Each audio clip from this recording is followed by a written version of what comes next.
عن أبي هريرة رضي الله تعالى عنه عن النبي صلى الله عليه وسلم قال: ادعوا الله وأنتم موقنين بالإجابة واعلموا أن الله لا يقبل دعاء من قلب غافل لاهٍ. دعا اللہ کی طرف سے اللہ تعالیٰ سے لینے کا ایک مؤثر ترین ذریعہ ہے.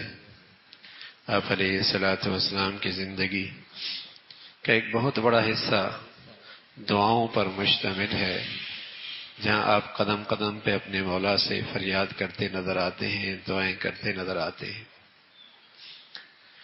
دعا کے متعلق عرض کیا تھا کہ وہ اسباب اور وہ صفات اور وہ مقامات جس سے دعا زیادہ مؤثر ہوتی ہے، دعا کی تاثیر بڑھ جاتی ہے. کل عرض کیا تھا البتہ کچھ چیزیں ایسی ہیں جو دعا کو کمزور بھی کر دیتی ہے اور جس سے دعا کی تاثیر ختم ہو جاتی ہے، جس سے دعا کا اثر باقی نہیں رہتا. ان میں ایک یہ ہے کہ دعا اپنی ذات میں کمزور ہو، کہ آدمی ایسی چیز کی دعا مانگ رہا ہے جس میں اللہ کی ناراضگی ہو.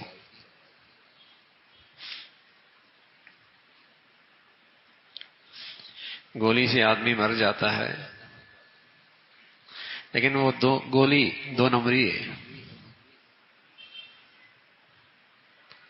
اس سے تو ایک چھوٹا سا پرندہ بھی نہیں مرے گا. تو دعا کی اپنے اندر کمزوری ہے. کوئی نافرمانی کی دعا مانگ رہا. پھر دعا کے بارے میں اللہ کے نبی نے فرمایا کہ دعا مومن کا اسلحہ ہے. اسلحہ خود اچھا ہی کتنا کیوں نہ ہو، لیکن جس کے ہاتھ میں ہے وہ کمزور ہو، قوت بازو نہیں ہے. تو اسی طرح دعا کرنے والا اسے اللہ کی ذات پہ اعتماد نہیں ہے، یقین نہیں ہے، غفلت کے ساتھ دعا مانگ رہا، حضور قلب نہیں ہے، یقین صحیح نہیں ہے اس کا. اس سے بھی دعا میں کمزوری آ جاتی ہے.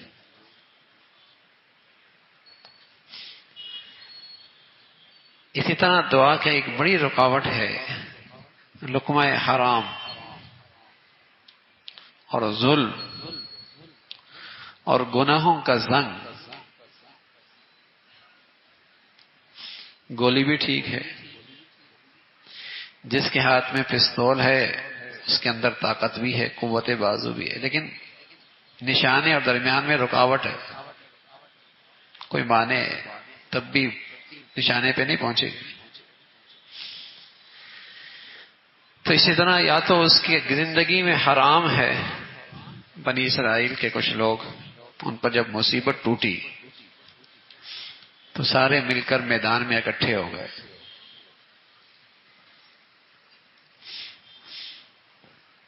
اللہ رب العزت نے اس وقت کے نبی کی طرف وحی بھیجی کہ یہ فریاد کرنے کے لیے سارے میدان میں اکٹھے تو ہی ہیں، لیکن ان کا جسم بڑی نجاست بھرا ہے، حرام سے پرورش پائی. اور جن ہاتھوں سے یہ فریاد کر رہے ہیں ان ہاتھوں نے بڑا ظلم کا خون بہا ہے، بڑا ظلم کیا ان ہاتھوں نے، اور ان کے گھر حرام سے بھرے پڑے. تو ایسے میں تو میرا غصہ اور غضبناک ہو رہا،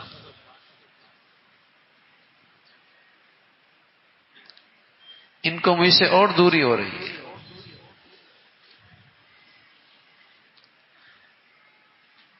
اس لیے اللہ کے نبی صلی اللہ علیہ وسلم نے فرمایا، ابو ہریرہ فرمانے لگے کہ آپ فرمایا کرتے تھے کہ اللہ تعالیٰ پاک ہیں اور پاک چیز ہی کو قبول کرتے ہیں، اور ایمان والوں کو تلقین فرمائی ہے اور تمام پیغمبروں کو بھی تلقین فرمائی ہے، یا ایھا الرسل کلوا من الطیبات، اے لوگوں حلال کھاؤ، پاکیزہ کھاؤ.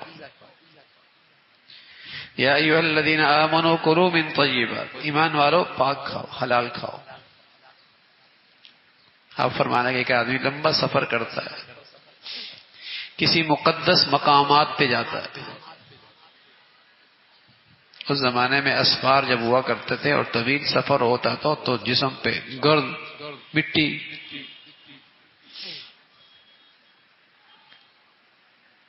اتنا طویل سفر کیا ہے اور مقدس مقامات پر پہنچا ہے اور کہہ رہا یا رب یا رب، ہاتھ اٹھا کے فریادیں کر رہا ہے۔ آپ علیہ الصلوۃ والسلام نے فرمایا کہ مطعمہ حرام، اس کا کھانا حرام کا، ومشربہ حرام، اس کا پینا حرام کا، وملبسہ حرام، پہننا حرام کا، وغذی بالحرام، اس کی تو غذا اور پرورش بھی حرام کی، فأنا یستجاب لذلک، اس کی دعا کیسے قبول ہو؟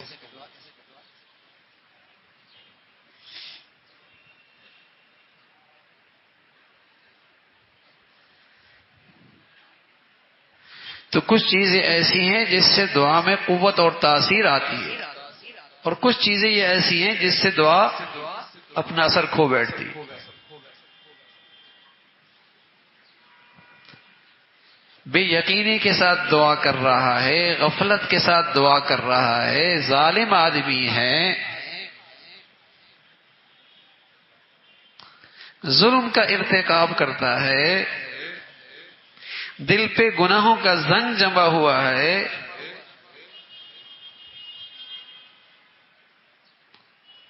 دعا قبول نہیں ہو۔ تو دعا کے لیے یہ بھی ضروری ہے کہ اس بات کا بھی لحاظ رکھا جائے کہ یہ موانع اس کی دعا میں نہ ہو، اس سے بھی دعا رد ہو جائے۔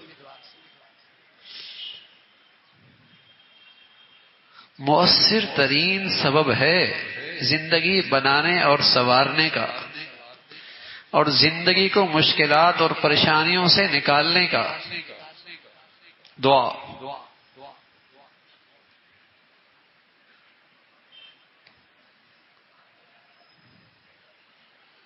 لیکن صحیح یقین کے ساتھ، پورے اعتماد کے ساتھ دعا پھر ضرور قبول ہوتی ہے۔ حضرت عمر رضی اللہ تعالیٰ عنہ، اللہ رب العزت نے آپ کو خوب جاہ و جلال عطا فرمایا تھا۔ ایک مرتبہ اپنے لشکر سے کہنے لگے کہ مجھے تمہاری کثرت پر کوئی اعتماد نہیں، جو کچھ ہونا ہے وہ اللہ سے ہونا ہے۔ اور پھر دعا میں لگ گئے اور ساتھ فرمانے لگے کہ مجھے دعا کی قبولیت کی فکر نہیں ہے کہ قبول ہوگی نہیں ہوگی، مجھے اس کا اہتمام رہتا ہے کہ دعا صحیح طور پہ ہو تو صحیح، جب صحیح طور پہ ہوگی تو قبول بھی ہو جائے گی۔ باقی اگر صحیح آداب کے ساتھ دعا کی جائے اور اس کے موانع سے اپنے آپ کو بچایا جائے تو پھر تو دعا کی قبولیت میں شک کوئی نہیں۔ فرمایا کرتے تھے مجھے اس کی فکر رہتی ہے کہ دعا کا اہتمام صحیح ہو، جو دعا کے آداب ہے نا، اور جس چیز میں دعا میں جس چیز کی رعایت رکھی جاتی ہے وہ صحیح کرو۔ باقی مجھے اس کی فکر نہیں ہوتی کہ دعا قبول نہیں ہوگی، اس لیے کہ پھر تو دعا کا قبول ہونا یقینی ہے۔ اس لیے کہ پیارے نبی صلی اللہ علیہ وسلم کی بشارت ہے کہ جس شخص کو دعا کی توفیق مل گئی اس کے لیے رحمت کے دروازے کھل گئے، اس کا کام بن گیا، دعا ضرور قبول ہوتی۔ البتہ قبولیت کے آثار مختلف ہوتے ہیں۔ کبھی تو ایسا ہوتا ہے کہ بندہ جو مانگتا ہے وہ مل جاتا ہے، کبھی ایسا ہی ہوتا ہے جیسے بچہ روتا ہے اور ماں سے جو مانگتا ہے ماں وہ دے دیتی ہے۔ ٹافی مانگی ٹافی دے دی، آئس کریم مانگی آئس کریم دے دی، جو مانگا بچے نے رو کر لے لیا اپنی ماں سے۔ لیکن کبھی ماں اپنے علم اور عقل سے وہ چیز نہیں دیتی، اپنی حکمت اور محبت میں وہ چیز نہیں دیتی، بلکہ اس سے بڑھیا چیز دے دیتی۔ آئس کریم مانگ رہا تھا، امی نے سیب دے دیا۔ شفقت جو زیادہ ہے، علم جو زیادہ ہے، حکمت جو زیادہ ہے، مانگا بچے نے رو کر کچھ اور ہے، ملا کچھ اور ہے. تو اللہ کریم اپنے علم اور حکمت اور اپنی شفقت میں بندہ اپنی سمجھ سے مانگتا ہے، مولا اپنی شان سے دیتا ہے. دیتا ضرور ہے، دیتا ضرور ہے. تو بس اوقات آدمی سوچتا ہے وہ چیز تو نہیں ملی، ارے میاں اس سے بہتر مل گئی. دعا کی قبولیت کی یہ شان بھی ہوتی ہے. بس اوقات کوئی چیز مانگی، بظاہر وہ تو نہ ملی، لیکن ایک بڑی آفت آ رہی تھی، اس کی زندگی میں ایک بڑی مصیبت آ رہی تھی، جس سے اس سے بہت ساری نعمتوں سے محروم ہونے لگا تھا. دعا کی طاقت سے دعا قبول ہو گئی اور اس سے وہ مصیبت ٹل گئی، وہ آفت ٹل گئی. میرے نبی صلی اللہ علیہ وسلم فرمایا کرتے تھے کہ آفتیں اور مصیبتیں اور ناگہانیاں ٹلا کرتی ہیں دعاؤں سے، ٹل جایا کرتی ہیں دعاؤں سے. یوں بھی دعا قبول ہوتی ہے. اور ایک صورت دعا کی قبولیت کی یہ ہوتی ہے کہ بچی بچپن میں ماں سے زیورات مانگ رہی پہننے کے لیے، لیکن ماں نے وہ زیور رکھ لیا، ہیرا رکھ لیا، نہیں دیا، اس نے سنبھال کے رکھ لیا. لیکن جب بڑی ہو گئی تو وہ سونا اور ہیرا پہلے لاکھوں میں تھا، اب کروڑوں میں ہو گیا. پہلے ہزاروں میں تھا، اب وہ لاکھوں میں ہو گیا، بہت قیمتی ہو گیا. اور اس وقت اس کا استعمال بھی ٹھیک ہے، اس کے لیے ضائع نہیں کرے گی، کوئی نقصان نہیں ہوگا. اب دے دیا تو کتنا قیمتی ہو کے واپس آیا. اللہ کریم بھی کبھی ایسی کرتے ہیں، دعا کی اور دعا کا بدلہ اللہ نے رکھ لیا. حدیث میں آتا ہے رسول اللہ صلی اللہ علیہ وسلم نے فرمایا کل قیامت میں جب اس کے سامنے دعا کی قبولیت کا بدلہ آئے گا، وہ اتنا قیمتی ہوگا کہ یہ تمنا کرے گا کاش کہ دنیا میں ایک بھی دعا کی قبولیت کا اثر نہ ہوتا، سب بدلہ یہی ملتا.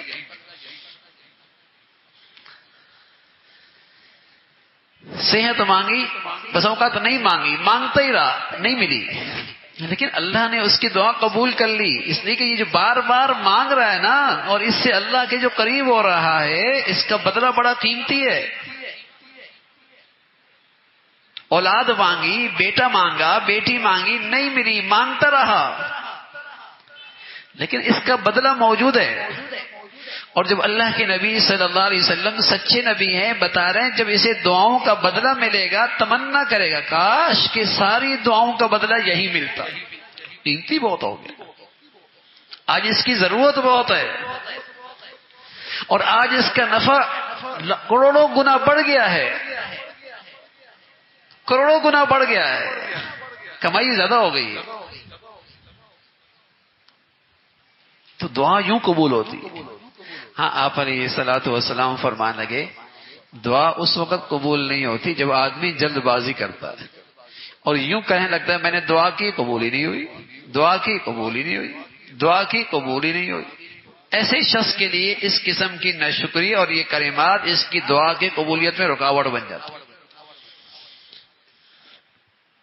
تو مانگی چیز مل جائے، اس سے بڑھیا مل جائے، اس سے کوئی مصیبت ٹل جائے، اس کا بدلہ انعام آخرت میں ذخیرہ ہو جائے، دعا ضرور قبول ہوتی ہے. اللہ کریم جو کہہ رہے ہیں ادعونی استجب لکم، تم ہم سے دعا مانگو ہم دعا قبول کریں گے.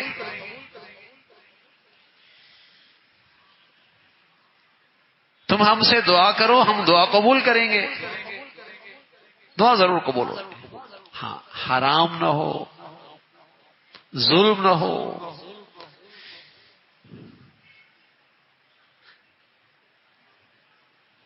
جو موانع ہیں غفلت کے ساتھ نہ ہو، بے یقینی کے ساتھ نہ ہو، پوری یقین کے ساتھ. تو دعا اپنی تاثیر دکھاتی ہے. اور میرے عزیزو، زندگی کی مشکلات اور پریشانیوں سے نجات کا مؤثر ترین وظیفہ ہے دعا. اللہ ہمیں نصیب فرما دے، اللہ تعالیٰ ہمیں اس کا اہتمام نصیب فرما دے.